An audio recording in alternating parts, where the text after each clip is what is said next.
नमस्कार। अभिनव कहानियाँ में आपका स्वागत है। हमारी आज की कहानी है कलह। गायत्री बहुत गुस्सैल स्वभाव की महिला थी। गुस्सा उसकी नाक पर बैठा रहता था। छोटी छोटी बात पर वह तुनक जाती और लोगों को भला बुरा कह देती थी। धीरे धीरे आस पड़ोस में रहने वाले लोग भी उससे परेशान रहने लगे और उससे बात करने से कतराने लगे। उसकी किसी पड़ोसी से नहीं पटती थी। उसका अपना घर कैसे अछूता रहता। उसका गुस्सा घर पर कलह का कारण बन चुका था। वो अपने पति और बच्चों पर बिना बात के चिल्लाती थी।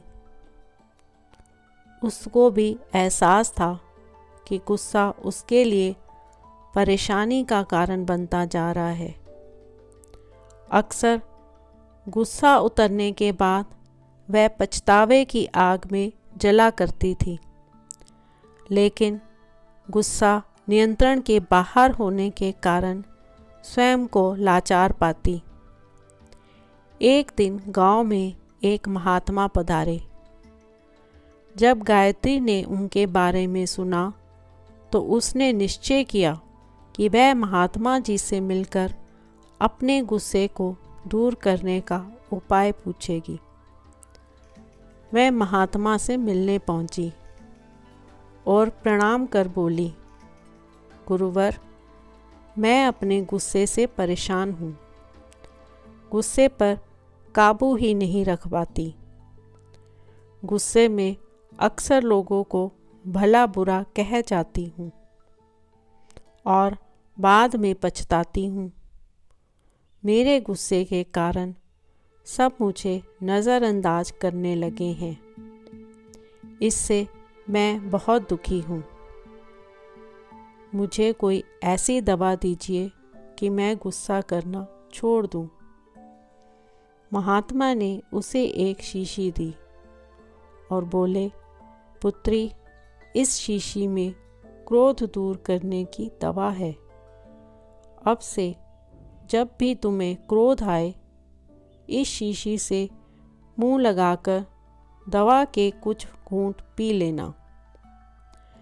गायत्री दवा पाकर बहुत खुश हुई और महात्मा का धन्यवाद कर अपने घर लौट गई। उसके बाद उसे जब भी गुस्सा आता वह शीशी से मुंह लगाकर दवा पी लेती। धीरे धीरे उसका गुस्सा कम होने लगा।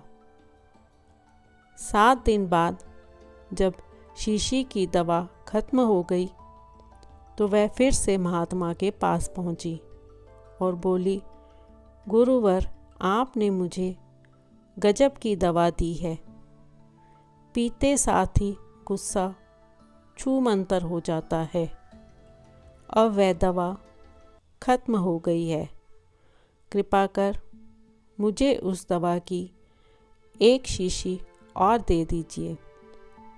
महात्मा मुस्कुराते हुए बोले, पुत्री, तुम्हें जानकर आश्चर्य होगा कि उस शीशी में कोई दवा नहीं थी। उसमें सादा पानी भरा हुआ था। क्रोध आने पर जब भी तुम उस शीशी से पानी पीती थी तो शीशी मुंह में होने के कारण तुम कुछ बोल नहीं पाती थी। क्रोध दूर करने का उपाय बस अपना मुंह बंद कर लेना है। अब तो यही किया करो। तो दोस्तों, आपको आज की कहानी कैसी लगी? लाइक और कमेंट करके ज़रूर बताएं और चैनल को सब्सक्राइब करना बिल्कुल ना भूलें। तो मिलते हैं एक नई कहानी के साथ। बहुत बहुत धन्यवाद।